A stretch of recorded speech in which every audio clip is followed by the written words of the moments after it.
Area 51, where alien technology and life is said to be stashed away. All this when Inside Secret Government Warehouses continues.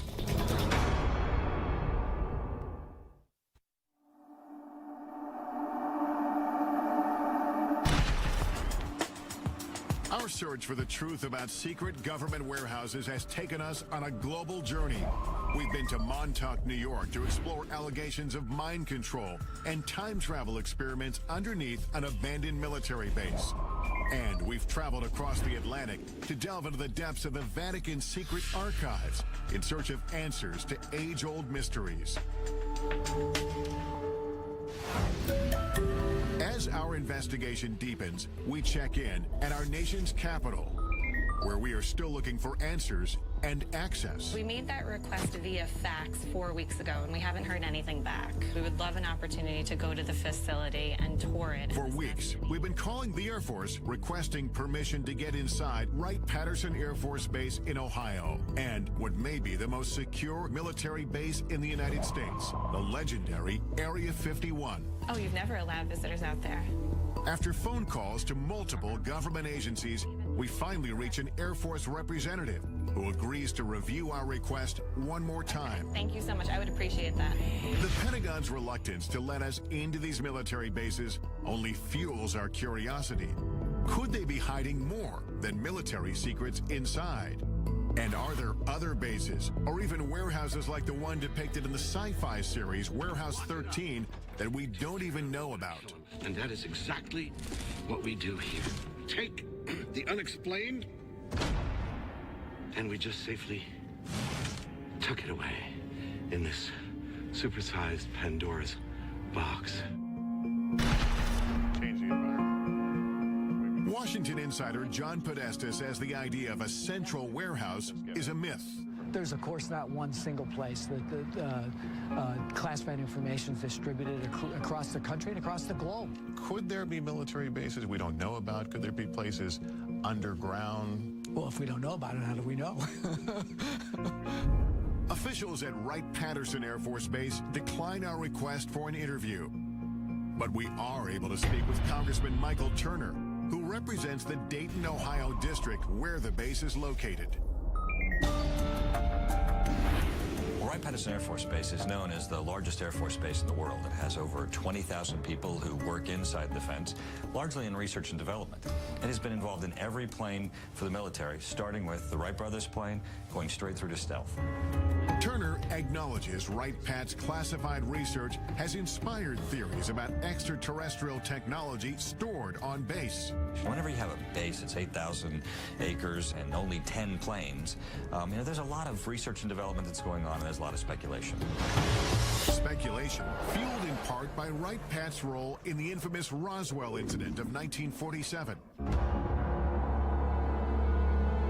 The government has issued at least 4 different official explanations about what actually crashed in the New Mexico desert. And while theories may vary, certain facts are indisputable. A declassified FBI memo dated July 8, 1947, indicates the wreckage purporting to be a flying disc was secretly flown 1,500 miles to Wright Field by special plane for examination. After the Roswell incident, Wright-Pat became home to Project Blue Book, an official government investigation into UFOs. Well, I think people who were interested in UFOs certainly looked to the Air Force to have some kind of greater knowledge about what had occurred than merely those who had witnessed them and what their beliefs might have been. The Air Force investigated more than 12,600 UFO sightings. 700 of them remained unexplained when the government terminated the project in 1969. UFO author Donald Schmidt says Blue Book was flawed from the start. The true hardcore cases were going upstairs, we're going above Blue Book to something that we'll never know about. Retired Air Force Captain Robert Collins spent 22 years in the military. 6 of them at Wright-Patt. I had a top secret SCI, or Special Compartmented Information Clearance. Honorably discharged in 1988, Collins says he has come forward because he wants the military to stop covering up the secret UFO research he believes it has been conducting at Wright-Patt for decades. It deals with all the black programs that the Air Force has, including all the classified, super secret reverse engineering programs for UFOs. There are witnesses who support Collins' claim and say they had access to extraterrestrial evidence on the base. According to one account, officials at Wright-Patt revealed the Roswell wreckage to an elite group of men from the prestigious Air War College who were sent there on assignment. Among them was a lieutenant colonel named Marion Magruder. He said they were trying to determine whether they were going to make public something that had recently happened. A fighter pilot in the Second World War, Magruder, known by his combat moniker Black Mac, was no stranger to military operations. But this mission was unlike any other. It was so highly classified, he only revealed it to his family 50 years later when he was dying. He said, I want to tell you that we're not alone. Magruder spoke vividly of a shocking encounter with an extraterrestrial being. I had quite a bit of empathy for him, and he said he was more humanoid than alien, but he had a much larger head, larger eyes, long, slender arms, thin little legs. He appeared to my father to be very sad. Magruder struggled silently with what he saw until the last days of his life. My father said we killed him because of the experiments and stuff. That had an incredible impact upon him. And it may be that his memories weren't all that haunted him. There would be some people come to visit him to discuss that situation with him. Whoever it was, and I never knew who it was very interested in making sure that secret was kept. The Air Force referred us to its 1985 fact sheet that addresses persistent UFO rumors. It says there are not now, nor ever have been, any extraterrestrial visitors or equipment on Wright-Patterson Air Force Base. Yet, over the years, questions have grown.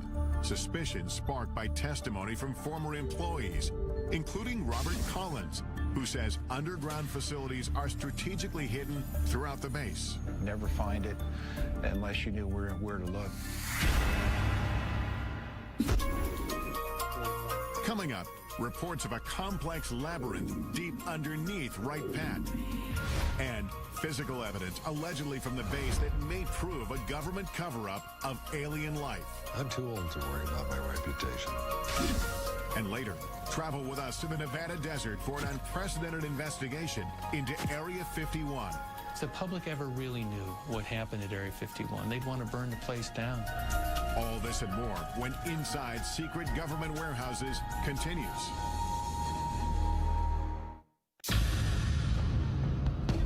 We've come to Wright-Patterson Air Force Base in Dayton, Ohio to investigate the truth about what may be hidden inside.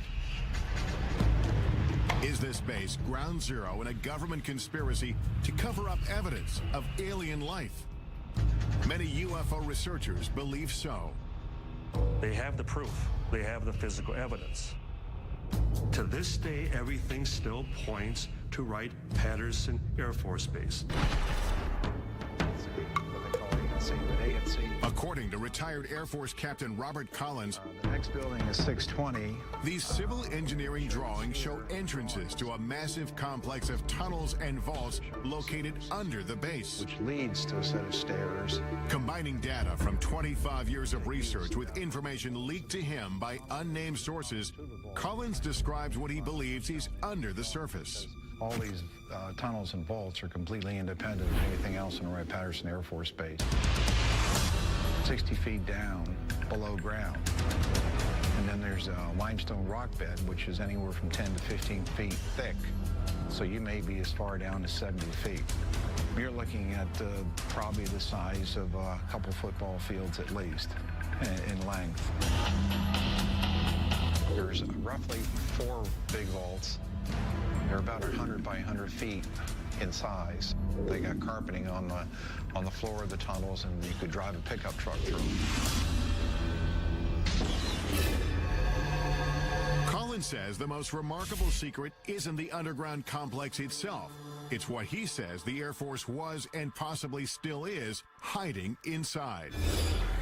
The things that were stored in these vaults were, of course, bodies, alien bodies, all the cryogenic equipment used to support and maintain and preserve those bodies, and medical examination tables and biological testing equipment. The Air Force denied our request for an interview with a representative from the base. But local Congressman Michael Turner says plenty of classified information is at Wright-Patt, and it's all with good reason. A lot of the things that are going on at Wright-Patterson Air Force Base are secrets that need to be protected. There are things that are in development, research that we're doing, possibly for capabilities for us in the future, or even how we're looking at our potential adversaries. A statement issued to us by the base says the evolution of virtually every Air Force aircraft flying today can be traced back to Wright-Patt. They tell us current developments include material that can sense and then heal its own cracks, as well as bird and insect-sized aircraft capable of swarming. One of the few reporters allowed on base to investigate the legends of UFOs at Wright-Patt is Emmy Award-winning newsman Carl Day. An awful lot of unanswered questions. And tonight, we're going to try and sort out facts from fiction. And they said, well, come on in and look and see if you find anything. This was at the invitation of the Air Force. Aware of reports about underground chambers, Day asked to be escorted to the lowest level of Building 620. The tunnel that I went through was certainly not big enough to drive a truck through, and we had to duck out of these tunnels because they were very low. While Day didn't find hidden tunnels, he uncovered something even more shocking. It was a small mandible, which is the lower jaw of something. In the course of his reporting, Day met a dental technician from a Veterans Affairs hospital 15 miles outside of Wright-Patt, who said he had worked on a strange impression of a mandible brought from the base. At the time, the man was so afraid to tell his story that he didn't reveal his name or face. Never seen anything like this before in human or animal. Neither one. Today, at 81 years old, John Musgrove speaks undisguised for the first time. I'm not going to be around too many more years, and I'd like for this story to be out, you know, because I don't think the federal government is ever going to come out and say, yes, there are aliens and they are visiting us. Musgrove says that in October of 1979, 2 uniformed men he recognized as officers from Wright-Patt came to the VA hospital to obtain a cast of a dental impression. There was no blood and saliva. It was just dry as a bone. And I noticed right then and there I had something unusual. I thought to myself, my God, what have I got here? When Musgrove finished the assignment, his boss made it clear not to speak of what he saw ever again. He raised his hand up like this with the impression, looked at me and crushed it and threw it into the trash. And that's when he says, forget you ever seen this, forget you ever worked on it, don't talk about it. The impression was broken, but Musgrove dug the pieces out of the trash and put it back together so he could duplicate the cast. Convinced the mandible came from a skeleton stored at Wright-Patt, Musgrove gave a copy of the cast to Carl Day to investigate. But the case went cold when nobody Day showed it to could identify its origin. I didn't want anything to happen to it, just in case. So it's in a safe deposit box. And I've got the key. Day agreed to retrieve the mandible from his personal repository. There it is. This is the first time it's ever been shown on national television. I would love to know if this is indeed representative of true aliens' lower jawbone. You can imagine how small the head must have been. 30 years after the cast was made, pressing questions remain. Could this be the smoking gun that we're all looking for? And final proof that indeed we're being visited by aliens? It proves one thing. There's something other than human and animal.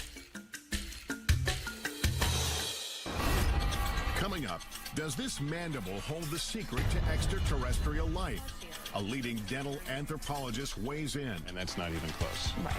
But first, join us in the Nevada desert. Doesn't it make you wonder what's in there that has to be so secret that they kill? As we examine exclusive video that may expose what happens inside the most secretive military base in the United States. When Inside Secret Government Warehouses continues.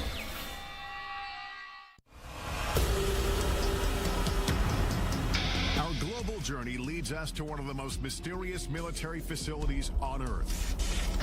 The legendary Area 51. Area 51 is a black facility, which means it was created to deny its very existence. You can't even approach it. It's so heavily guarded. So it's really hard to know exactly what the government is doing. Government secrecy surrounding Area 51 has made the base so notorious that it's even depicted in blockbuster movies like Independence Day. In the film, Area 51 is portrayed as a massive UFO research complex, complete with flying saucers and alien bodies. After repeated requests for access to Area 51 or a representative, we're turned down. May I ask why we're being denied access? The Air Force issued a statement saying the area is used for testing and training for operations critical to the effectiveness of U.S. military forces and the security of the United States. And some specific activities and operations, both past and present, remain classified and cannot be discussed. Undeterred, we hit the road to find out as much as we can without breaking the law. I'm now driving to the Nevada desert a couple hours north of Las Vegas, heading to the legendary Area 51, a place that perhaps holds some of this country's biggest, deepest military secrets. What exactly goes on there has been the source of a lot of speculation.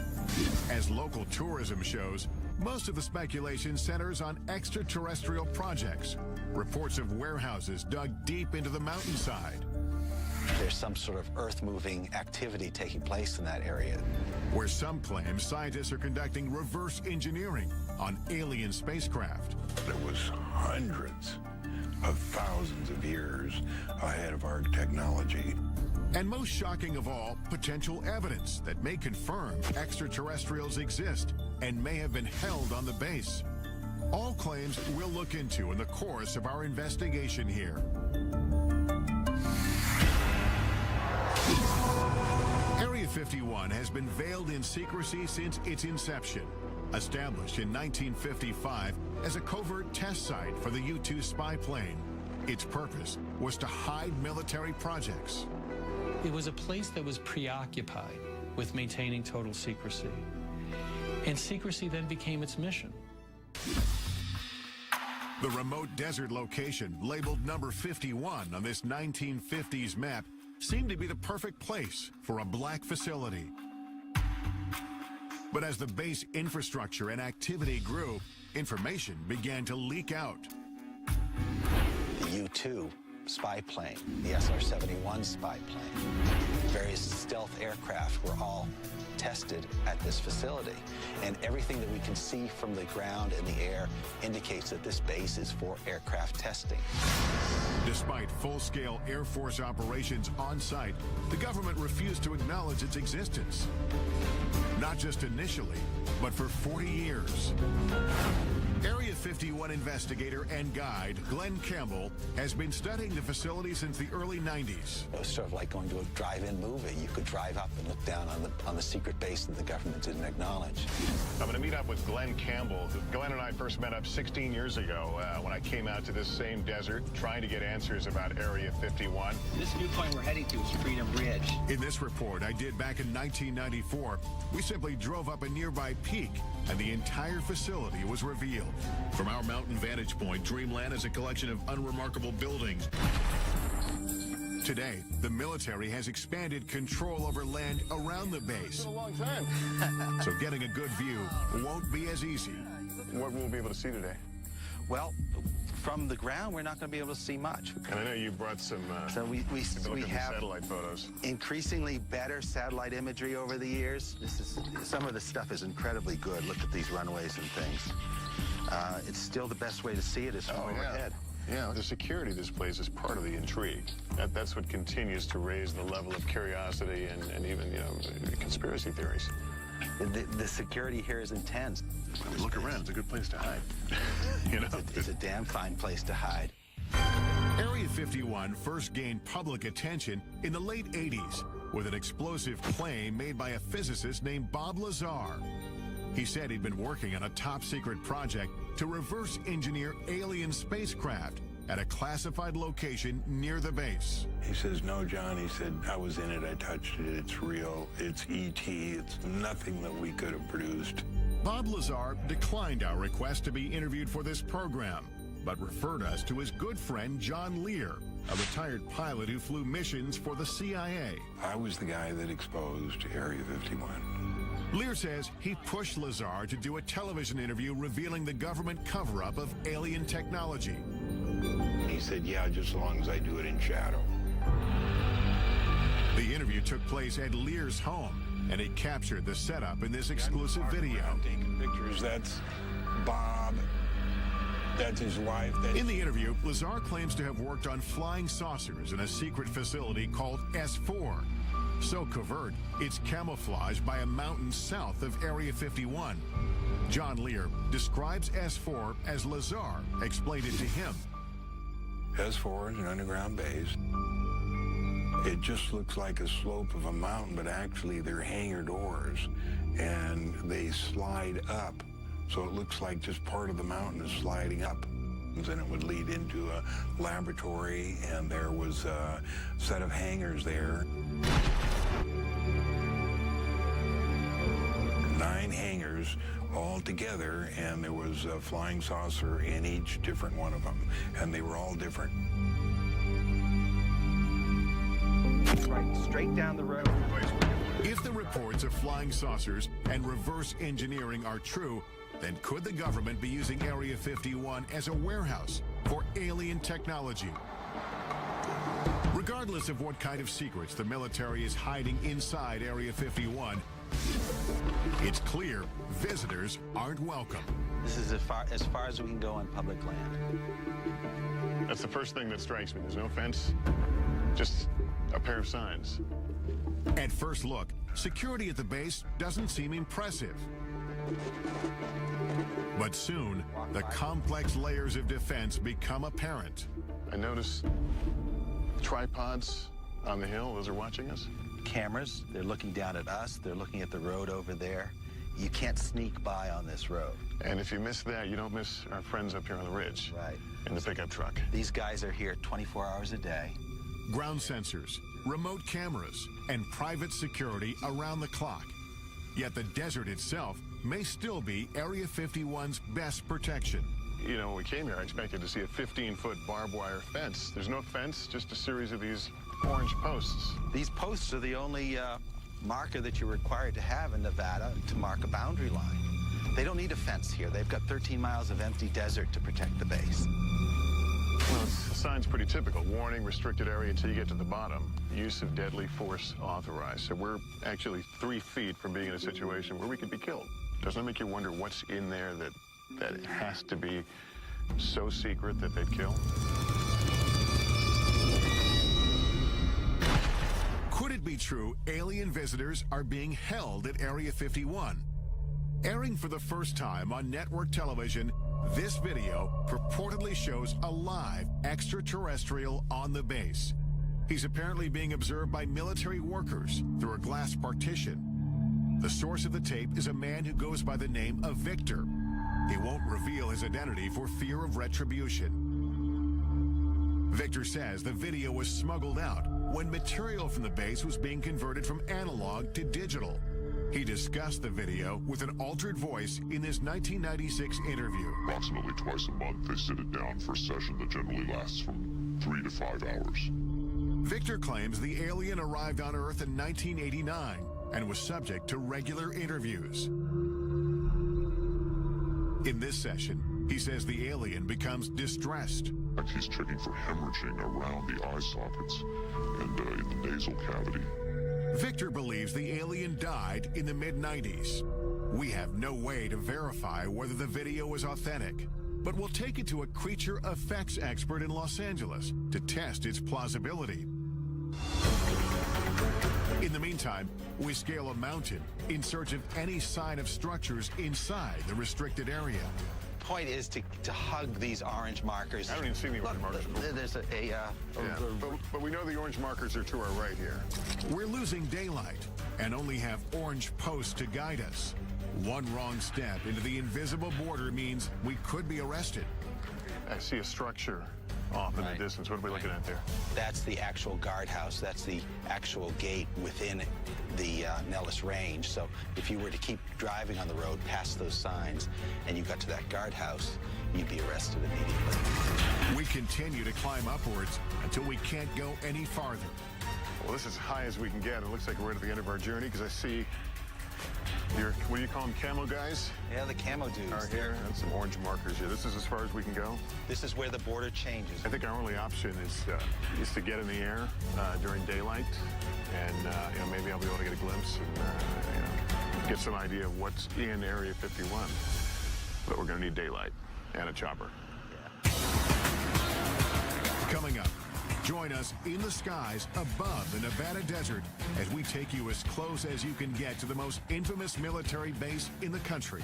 We now know who we are and where we are. That's correct. Is Area 51 the epicenter for a cover-up of alien life? Or is the base concealing earthly secrets that are much more disturbing? Find out what happened at Area 51 and what humans did. That's scary enough. When Inside Secret Government Warehouses continues. The only people who know what happens inside Area 51 are the employees, and their identities, even down to the cleaning staff, are kept secret. That white bus with the darkened windows, we're told, ferries local workers from around Area 51 who come here to work each day. Those not bussed in are flown in, shuttled back and forth on special unmarked planes. They fly on a private airline known over aircraft frequencies as Janet every morning from Las Vegas to Area 51. This surveillance video shows workers returning from Area 51 on private 737s. These are jets without any company markings. They just have a red stripe down the side.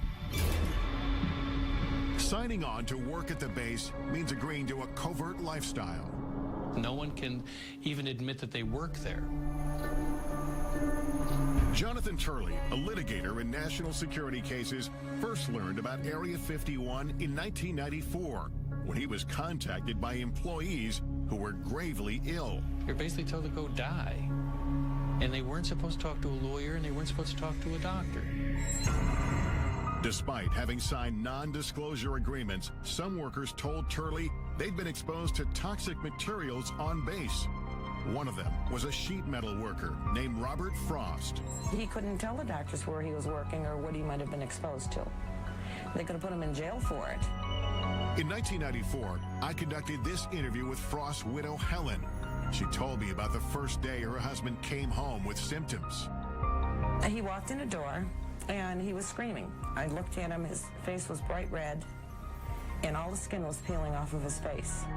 Turley filed a lawsuit accusing the military of poisoning Area 51 workers through blatant negligence by recklessly disposing of hazardous waste. They dug a football field-sized trench, and they would fill it every week with all types of hazardous and toxic wastes. And then they would just dump jet fuel on it and set it on fire. Though the base was operating in secret, Turley says the impact on some workers was difficult to hide. Many of them developed a strange condition that looked like fish scales on their body. This was taken just before he quit in March of '89. And then he had these large sores on his back. He had those all over his body. Turley's clients wanted to know what they were exposed to, but suing for information was a Kafkaesque task. At the time, the government denied Area 51 even existed. At one point, I just told the judge, Your Honor, I can take you there. I can point you to it. You can see it. How can it not exist as a matter of physics, let alone the law? Turley says it wasn't until he obtained satellite photos of the base that the government finally acknowledged some operations in the general area. They believed that they lived in a special place that was not reachable by federal law, that even killing someone, it was just simply not something to be held accountable for. Eventually, Turley filed several lawsuits on behalf of sick workers. The legal battle lasted for 9 years. Some of his clients died during this time. The lawsuits succeeded in prompting the government to start conducting environmental inspections on the base as required by law. And as a result, the court found one of the cases to be moot. Another one was dismissed for reasons of national security. In the end, Turley's clients got no answers, and disclosure of the legal inspections prompted by the lawsuit was deemed subject to a presidential exemption. This means they can be kept from the public, and they have been to this day. This is a failure of immense proportions. It goes not just from the Air Force command at the facility, but extends all the way to the president himself. These were Americans. They had to be protected from their own government. Turley says all the stories about aliens at the base have provided the military with an ideal smokescreen. If everyone's looking for some galactic presence, they're not looking down on Earth for simple crimes. And so the government never really did try to kill the alien stories. They just wanted to kill the crime story. And so, public interest in Area 51 and its alien legends has endured. Tourists come from all over just to get a glimpse inside the border. There's all the signs and all the cameras watching you up in the hills and the guys in the trucks. It's like, okay, what do you really not want us to see that's back here? Like, what is it that you want hidden so well? Major land restrictions in the 1980s and 1990s have closed off nearly every reasonable land-based vantage point into the facility. So we concoct another plan. We really couldn't see anything from the ground, but we have another option. We've hired a helicopter, and we're going to go up and try to skirt around the restricted area and see what we can see.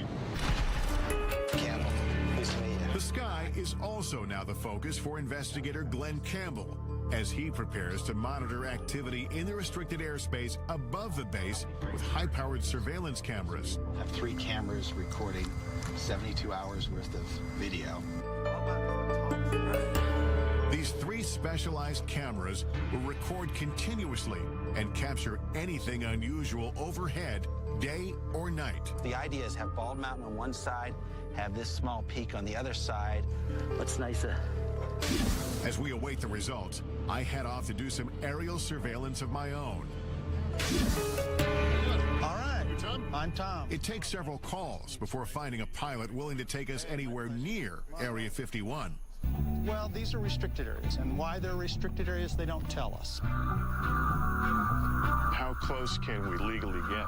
Well, it's recommended that you don't get closer than about 2 miles to the border. Are we going to tell them what we're doing? No, we're not going to tell them. We're just going to tell them we're going to be doing some flying, looking the area over if they ask. Let's do it. Okay, here we go. Squad 4373 and ident. 4373 with an ident for 9660 hotel. They now know who we are and where we are. That's correct. During our ascent, we overhear communications between air traffic controllers and the unmarked government commuter jets. Janet 267, Nellis control radar contact, maintain 15,000. That airplane he's talking to is one of the Janet airplanes, like an aerial bus service. Once we've flown over the highest mountain, Area 51 creeps into view. I can actually see it from here. We're probably about 10 miles from the border. But just as soon as the base is within sight, a warning comes over the radio. Helicopter 9660 Hotel, you familiar with that restricted airspace 3 miles to your west? 960 Hotel, affirmative. I'll be turning now. I won't get any closer than 2 miles to the restricted airspace. Copy that. It's clear that again, like on the ground, we're being observed. We are as close as we will be allowed to go to Area 51. This place is so restrictive that we legally can't even point our cameras in the direction of the base. We're at a little over 8,500 feet. It's a beautiful, clear day. This is absolutely the best view that anyone will be able to get of Area 51 from outside the restricted zone. I'm going to be able to tell you what I see as I look out. There are two what must be very, very large buildings, aluminum roofs. They shine very brightly. I can only surmise that they are hangars of some sorts. There are a number of lower-lying buildings. All of it seems to be along the edge of a dry lake bed. There is what appears to be a very long runway. Our investigation has revealed as much visible evidence of the base as legally possible from the ground and from the air. I'm guessing they're a little more comfortable when we're leaving this area. More than likely. And if we've learned anything, it's that the government is intent on keeping what's hidden inside this legendary military base a secret.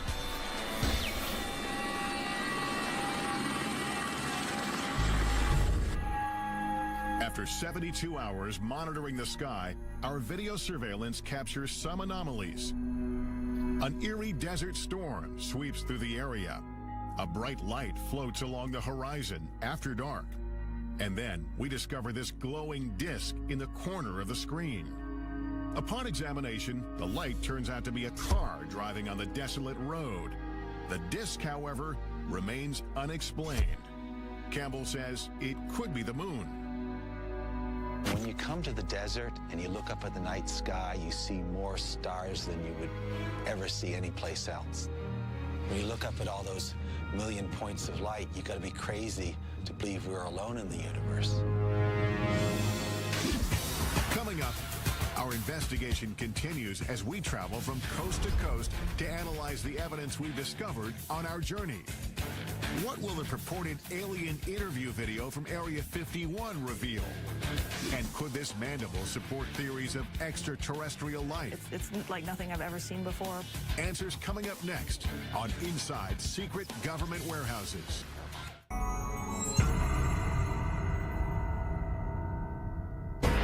Our investigation into secret government warehouses culminates with analysis of the potential smoking guns we've uncovered. Does this video of an alleged alien interview at Area 51 reveal the truth about life beyond Earth? And could this mandible prove alien remains have been hidden on bases like Wright Pat for decades? We'll explore all the possibilities with top experts, starting with one of the most sought-after creature effects artists in Hollywood. I'm looking for that one piece of footage that is undeniable, that I can't look at or other people can't analyze to death. Kevin Yeager designs creatures, aliens, and humans for a living, most notably Chucky from Child's Play and A Nightmare on Elm Street's Freddy Krueger. Yeager agrees to analyze the video using 25 years of experience in puppeteering and film. The first thing that I saw, was an alien, and it actually looked like it was alive. If you look closely, you can see there's a small little mouth. It kind of looks like it's, pursing and moving like a natural mouth would. It's got big doughy eyes. It's got a big head, and it moves in a pathetic way, and you want to take care of it, and suddenly your heart is involved. Just as Yeager starts to identify with the alien, he spots questionable movement. There's some quick, jarring movements that every now and then see this little jerk bobblehead that happens here. Right there is kind of a jerk bob, and the shoulders move as well. A telltale sign, he says, that the alien is a puppet. It's the head movement that tips Yeager off, and he uses this animatronic doll to explain. Now, if you go slowly, like it was first moving very slowly, you can kind of take all the bobbles out. But then once he began to get kind of tired or go into his sick state, he began to wiggle and jiggle like this, and then that's what it kind of gives it away. But when dealing with a life form we know nothing about, Yeager admits anything is possible. Maybe the atmosphere here is different and the pressure, and they can't handle it, and the gravity, it is too hard on them, so they do bobble. Still, Yeager says it looks like the setup is hiding something. The darkness of the videotape, the fact that the alien is sort of back behind a desk, I believe that is to obscure a possible puppeteer behind there. Yeager thinks the alien and the video are a hoax, but he says it wasn't a bad try. There's certain organic elements to it, and I can totally see why people would think this is real. Hoaxes do nothing but undermine efforts to get to the truth. With that in mind, we head to New York City to visit NYU dental anthropologist Shara Bailey. She has been studying the mandible we obtained during our investigation at Wright-Patterson Air Force Base. The jaw shape is what struck me first, because the shape of this jaw is very narrow in the front part, and then it kind of dips in here, and then it's very wide in the back. And this is very unusual for a primate. It makes this curve and then comes out. Yeah, it's kind of like an S curve, I guess you might call it. And certainly our teeth and jaws don't do that. No, they don't. Dr. Bailey has 2,000 primate casts, one of the largest collections in the nation, and she's compared the mandible to every single one. Can you say with any fair amount of certainty that this is not from a primate? Yes, I would put my career on it that it's not from a primate. Although Bailey can't match the mandible to anything she's ever seen, her examination of the cast does reveal new information. The cast was made from a skeleton. And this is of a living person. Because we see the gum here? Yeah, you can see the gum, and you absolutely can't see the gum here. The creature lost its teeth after it died. And there are also crypts. You can see that where the teeth might have been. The remaining teeth show it was an omnivore. It's something that eats both flesh and vegetables. And dimensions of the jaw indicate the size of the creature itself. This is a macaque, but it has a jaw similar in size to this. And so whatever this creature was, it was the size of a small dog. And the skull size would be similar as well to match this? Yeah, there's a very good correlation between jaw size and skull size. The cast has some characteristics that strike Bailey as peculiar, including signs of being scraped with a tool. It's definitely been modified. So that I can tell you. Whether it's authentic and it was modified for some other reason, it's very hard to tell. She also questions the apparent human-like dental pattern, which could disprove the notion that the cast came from an alien skeleton. If we're an alien and evolved on a different planet, totally separate from us, why would we ever expect it to have the dental pattern, the same number of teeth and the same types of teeth as a human? It's very odd. If in fact this came from another planet, how would you begin to really compare it to find out what it is? All I can do is compare it to living things on this planet. This mandible is not of any creature that comes from our Earth, that's for sure. This alleged alien artifact tied to our nation's most complex Air Force base may be just the tip of the iceberg of what the government doesn't want us to know. Could this be one of the many secrets locked away in classified government warehouses around the globe? And is there a real Warehouse 13?